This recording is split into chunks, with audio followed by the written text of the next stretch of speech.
Bonjour Benjamin Muller. Bonjour Christophe. Je vous ai confié la redoutable tâche d'écouter nos concurrents. Toute la journée, radio, télévision. Qu'est-ce que ça donne en ce lundi de rentrée? Alors, Benjamin, je vais vous dire ce que j'ai entendu chez les autres, mais d'abord, 17h, j'allume Europe 1, je tombe sur On de la raconte, l'affaire Spanghero, j'écoute Serein, me disant que moi, j'en ai pas mangé de la viande de cheval, donc je m'en fous. Et là, j'entends ça. Et quand je dis « on nous a fait bouffer du cheval », êtes-vous sûr d'y avoir échappé? Hein? Sachez qu'on parle de 800 tonnes de viande de cheval qui aurait fini dans 4,5 millions de plats cuisinés en Europe. Alors vous en avez peut-être mangé. Voilà pour le doute, pour tout le monde, merci beaucoup Je sais Christophe. pas si je vous avais autorisé à m'écouter. Je suis pour jusqu'au bout. Bref, c'était la Poursuivez. rentrée scolaire ce matin.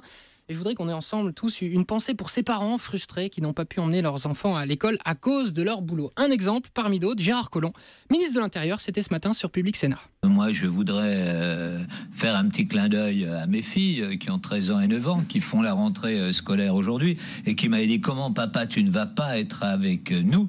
Et donc, Mais non, hier, vous êtes sur Public Sénat. j'ai eu Voilà. droit au bout de riz toute la journée. Je vous rassure, Donc, nous aussi. Bon, ne pas accompagner ses enfants pour aller sur Public Sénat, c'est son choix. Comme dirait Evelyne Thomas. Un autre qui, lui, a pu emmener son fils ce matin à l'école, c'est l'ami Thomas Soto, qui redécouvre, depuis qu'il ne présente plus la matinale d'Europe 1, il redécouvre les joies de se lever à 7h, 8h du matin. Il était tout à l'heure dans l'émission Le Buzz, Le Figaro. J'ai l'impression de renaître à la vie. Je découvre plein de choses, les matins, les émissions de télévision, les soirs. Il paraît que les gens dînent parfois ensemble, et ça, c'est très étonnant. Ce matin, j'ai emmené mon fils à l'école pour la première fois pour une rentrée scolaire, donc c'est une autre vie. C'est une autre vie. Voilà Thomas Soto qu'on embrasse avant son retour à la télévision jeudi prochain dans Complément d'enquête. Tiens, j'évoquais Evelyne Thomas, et vous oui. savez qu'elle anime toujours C'est mon choix, mais cette fois sur Chérie 25. Alors je suis allé voir donc tout à l'heure à quoi ça ressemblait, et je suis tombé sur ça, je vous laisse juger. Événement, c'est mon choix, émission spéciale, Evelyne cherche l'amour. Une première en France, organiser mon propre dating ici sur mon plateau. Tu sais que ton papa, il est quand même en train de me draguer? C'est bien, j'aurai une belle-mère. C'est mon choix spécial, Evelyne cherche l'amour. Ok, il y a Voilà. un concept, On comme on dit. n'est jamais mieux servi que par soi-même. La politique maintenant. Allez, ce week-end, Laurent Wauquiez s'en est pris aux bobos, qui seraient ceux, selon lui, qui le détestent. Mais au fait, c'est quoi un bobo? Question posée ce matin à Valérie Pécresse sur France Inter, question qui l'a laissée sans voix. Pouvez-vous, Valérie Pécresse, définir ce qu'est un bobo?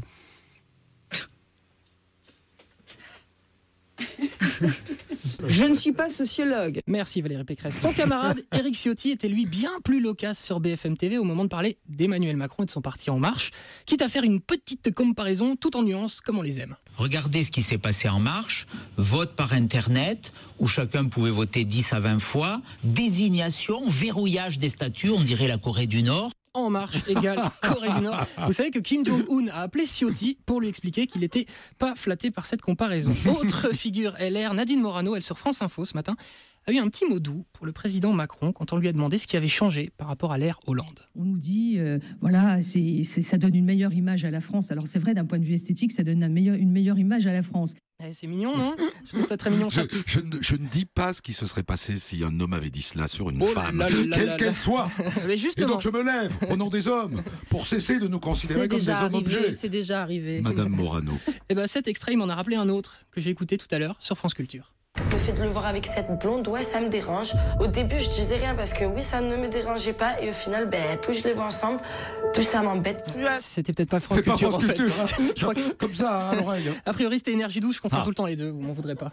La page football maintenant, après le match nul hier soir entre la France et le Luxembourg. Vous avez regardé le match? Non. Vous n'avez pas regardé? Bon, c'est dommage, parce que la soirée, elle devait être belle. Un stade de Toulouse plein à craquer, le dernier match avant la rentrée, une équipe pas terrible en face, le Luxembourg, et cette Marseillaise a cappella, chantée par 33 000 personnes, et pourtant, 1-0-0 tout pourri. Désastreux.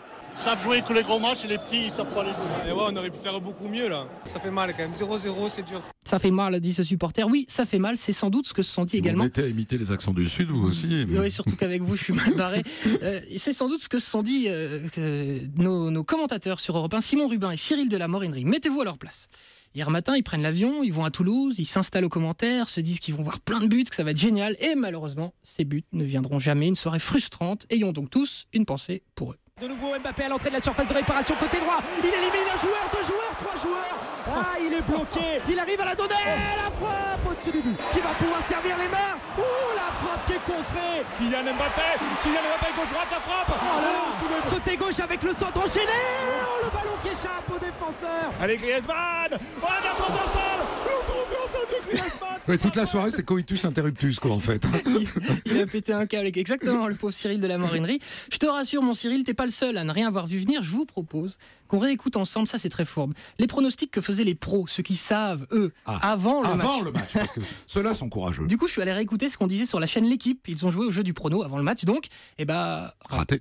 Pronostic pour ce France-Luxembourg, score final. Johan Nicou. 5-0. Dave Apadou. 6-0. Régis Broir. 5-0. 5. On est où ce soir? Johan Rioux. J'accompagne Dave 6-0.